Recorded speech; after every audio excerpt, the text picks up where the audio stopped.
All of us are human, at least I hope so. Human nature is to seek revenge on somebody that has hurt or committed a crime against you or your family. Like maybe the time somebody stole something that belonged to you that was pretty personal. You kind of feel like you just want to get them back, or you want to maybe chop their hand off or something.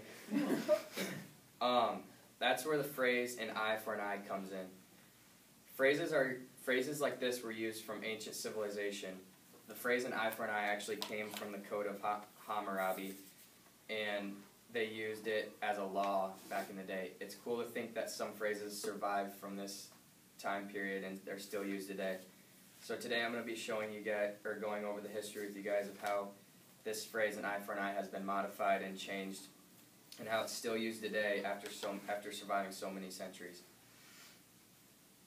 The early definition of the phrase "an eye for an eye" was actually a law. It was on the Rosetta Stone is where they found it. It was written on the Rosetta Stone.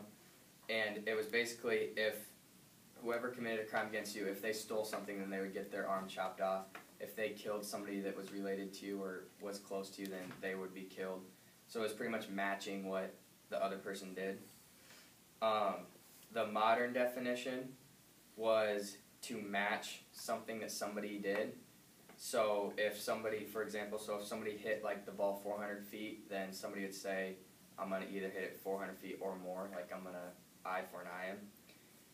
And I also interviewed 2 or 3 people, and the average adult that I interviewed said that they thought their thinking of the word or the phrase "an eye for an eye" was to get somebody back for what they did to you. So like, whatever you do to me, I'm going to do back to you.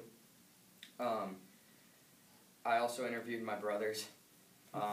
Tripp said that he thought it was a fish, and Nash said that he thought it meant if you give me your eye, then I have to give you my eye, which might sound off, but if you think about it, it's actually really close to what the actual definition of it is, because it's like matching. If you give something to them, then they have to give it back to you.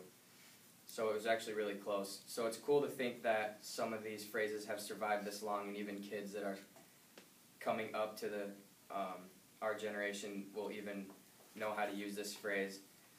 And so I hope I gave you guys some more understanding of the phrase "what an eye for an eye" is.